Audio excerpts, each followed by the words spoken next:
Okay, now you're still watching Smart Means Business, and we're heading back to Andrew Barije, who's in Chianja.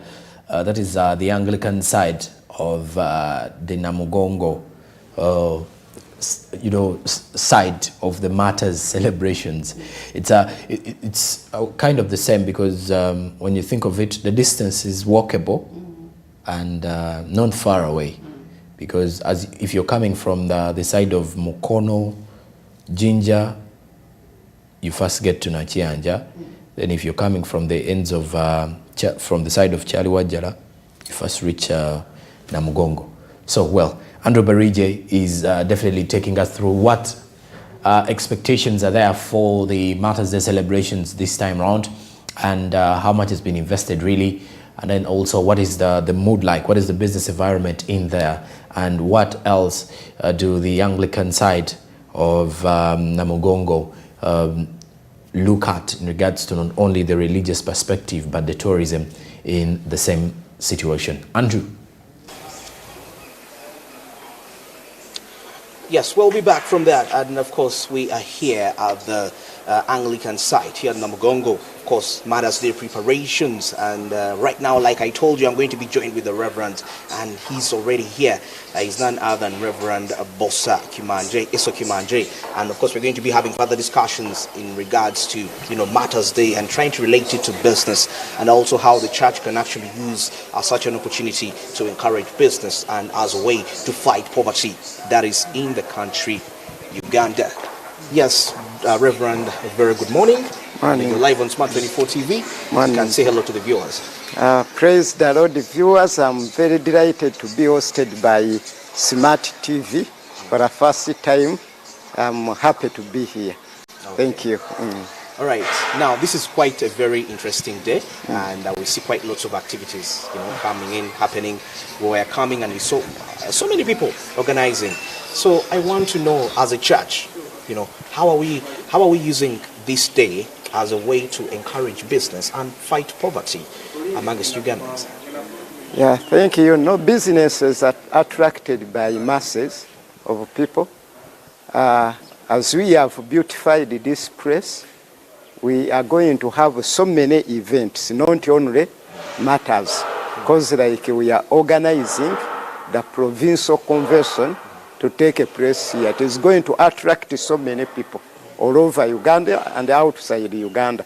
So when you have those people, we shall be also inviting the business people to come and do their businesses. But also, as a church, we are giving them freedom to do business, because you are seeing them inside. They are already doing business. Okay. And also, as a church, we are supposed to have a holistic church. Even in our teaching, we teach them. Because God is not interested in poor person. No, not poor as church such. But the Bible tells us never come to church empty-handed, which means that you must be doing something which you can also bring to God. So when we are teaching them, we encourage them. We also invite people who can come and inspire them in doing the business. More especially the church here, which I lead, Namugongo Martrys Church. But I know my brothers and sisters also outside there in ministry, they do it. Okay. Yes. Very beautiful. And maybe, Reverend, you can give us a picture. The past 3 years. Okay, of course, I know there is a time COVID came in and intervened. But away from COVID, how has been the turn up like, and what do we expect this time around in terms of people coming in, the numbers? Every year, because I've been here for some good years, over 10 years. Okay. And I've been involved in organizing the Martrys celebrations. Every year we see an increment. Okay. And given the fact that some people were shunning away because our press was not very attractive. Okay. So, but now that we have beautified it, I know we are going to attract masses. Some people have been getting lost, and they were not aware that the Anglican Martyrs site is in existence, yet it is the original place where martyrdom took place. Okay. But now, as we have also worked hard to make it to where it is, we are going to have numbers. Okay. Like we started even this mechanism of having dioceses grouped together. Okay. Ever since we started with Kigezi in 2018, then we had the central dioceses. That was 2019. Yes. Then we are affected by COVID. Then last year we had great dioceses. Okay. So this year we have 10 dioceses from East. I know very many people are going to come. Those people far away from here, maybe they were not aware. But given the fact that they are now the organizers, bishops are mobilizing, the clergy are also mobilizing people to come, even from East. Okay. And the next time, we are going to have another region where we also intend to have very many people coming. Wow. So numbers, so any person who's targeting to make business, I think this is a good time for them. They will make some money. Yes. Okay. Now, Reverend, now I know when you're organizing such an event, it's costly. There are finances involved. How have you been finding it for the past years, and how different is it this time around? Are you finding ease to organize? Do you face? There could be probably some challenges which come alongside organizing that related to finances. Originally, it was very hard, and I think that is why we used even to have smaller numbers. Okay. Like Namirembe Diocese was the only diocese organizing, maybe sometimes Kampala, UCU, okay. But now, as we changed, there is combined effort.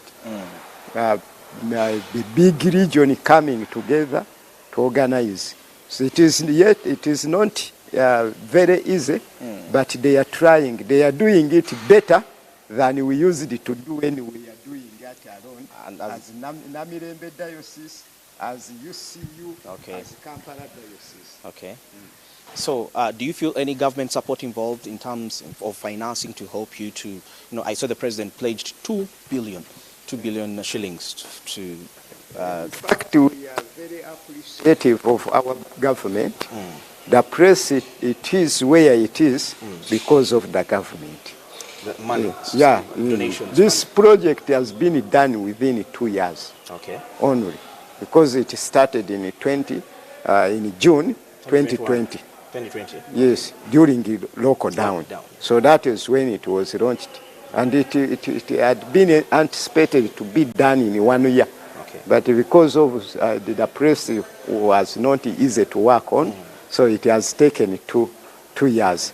But it has been the government to finance. And also some little money from the church. The church. Yes, but the biggest percentage, it has been the government. Okay. So we are appreciative organizing this press, and also nowadays, like last year, those who organized the Ankole Diocese, they were given a hand by the government. Okay. Financial hand. Yes. Okay. So as organizers, but also this time we submitted our budget because this is not only the church; it is a national event. Okay. So we come together, and that is why even we have forces around. Okay, so it is not only the church. Okay. And I know during such times the president does not sleep. I know. Because these are his people. Okay. Yes. Wow. And maybe lastly, talking about the aspect of tourism, we know that many people come from different places, and some may come to pray, but surprisingly they find so many features around. And they're like, they call people home. They're like, come here in this country, Uganda, there is something so amazing. How far is how far is the church looking into that to strategize it to some extent, despite the fact that, of course, the bigger picture is to remember the people who died for God, but there are these other benefits that come along, looking at tourism. Yeah, we started looking far, not only one-day event that is coming during Martyrs on the 3rd, yes, but we've started by making this place beautiful, attractive. Yes. Then we are going to put so many things in place. We started with the museum. The core site is done. Okay. Then we have this amphitheater where we come to pray from, but also other activities, Christian activities can take place from here. Then we are going to put up museum tower. Museum tower, it is going to be 7-floor structure. Then it is going to have history of religions. Okay, not religion, but religions. So when somebody comes, they can learn the history from different backgrounds. Yes. Then we shall also put up a hotel. When somebody comes, if we want to live for some days, we have a comfortable hotel. It is going to be 5-star. You're going to construct a 5-star hotel? Yes. Interesting. From here. Okay. So those are the plans we have. When somebody comes, he says the place is attractive, there is something to see, but also you can go there and relax. Okay. Yes. And also we are going to put a children's park. We don't want to forget our children. Okay. Those are things which can make this place very busy. Okay. And generate money then. Yes, yes. Even when there is no Martyrs Day. Yes. You know. Well, interesting. And I even believe that money can be used to finance the next month. The church can get part of that money. Yeah. And use it as part of financing. Yeah, that is what we are doing, because we started with the museum core site. People come for tourism. But there is some little money which is now got, and it is put into use. Okay. Yes. Wow, very interesting.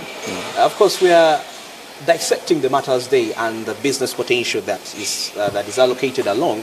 And like Reverend has been saying, there are quite lots of aspects that they are planning to put into this area. You know, it's already beautiful. According to the few minutes I've spent here since I arrived, the place is really very beautiful, and with quite the projects which are going to be constructed, you know, as one of the ways to attract more people. But even though it's not a Martyrs Day, you know, the rest of the days of the year, the 363 days of the year, the place can actually be, you know, quite income generative, and that money definitely will be coming back to the church, and which will be also as very instrumental to finance the Martyrs Day, to cover that financial gap, you know, sometimes which is allocated for them.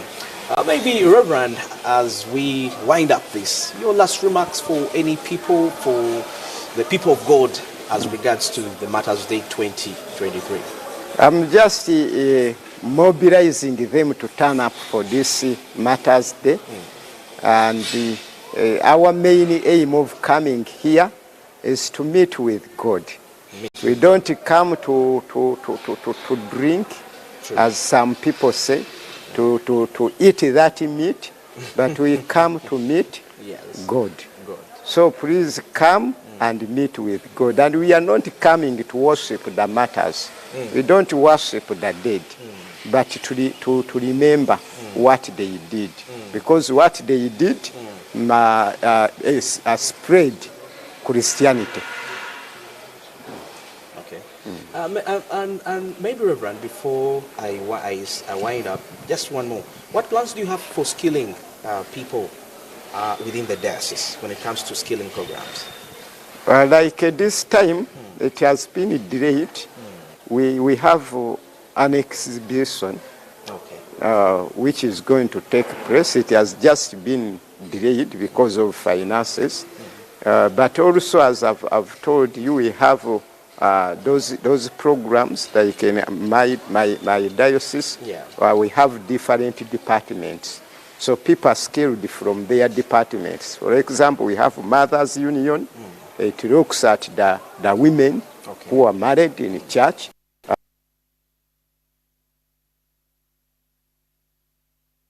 Christian women, okay, they have that department. Those departments, the aim, first of all, is mission. And within mission, a lot of things which are done. Because remember, even when missionaries came, they didn't come with only Christianity, but also they put schools and so many other things in place. Okay. Yes. Well, very interesting. Thank you very much, Reverend. It's been a great pleasure to have you on this show. Thank you. Yes, you're still watching Smart Men's Business, the daily Kickstarter for the day, and I think you've heard it all for the anticipations for this year's Matters Day. Place has been made beautiful, quite very strategic, and we anticipate that quite lots of numbers of people are going to turn up. Well, why don't I take you back to studio with Joram and Mercy? Of course, wind up. Thank you. All right. Many thanks, Andrew Berije, for that particular insightful conversation with the bishop in there. And well, of course, I think Mercy, as we are summing up, it's really worth it when you look at the preparations there. Yeah, of course, we see there's progress actually. I think by the time it reaches Saturday, I think there have been lots of developments, and we saw some people have already set up what are they called, for their businesses, and of course the pilgrims have already come in from other countries, and of course some are still on their way coming. It's going to be massive, a big turn up. This is the event of the year, trust me, Joram. This is the event of the year, the event that attracts millions of people just to remember and remember the martyrs that that died for the sake of Christianity. And I believe people are going to get much more when it comes to business from this, because I mean, people, for instance, now food, you know, food is really something necessary in this life of ours. So definitely food is top notch. People have already prepared their pangas, their knives, their ingredients set for that day. And of course, and of course, it's affordable actually those days. The services are affordable, and of course, we wish you all the best. And of course, he talked about setting up a tower. Is it a tower?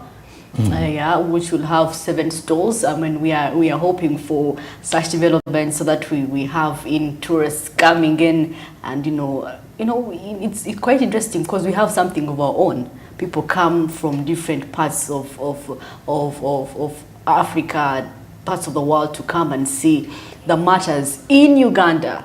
Can you imagine? And that is definitely something we are proud to have as Uganda. Well, and of course, indeed we are. And for Smart Men's Business, the entire team here, we want to wish you good morning till tomorrow. Joram, Mercy and Andrew, have a good day.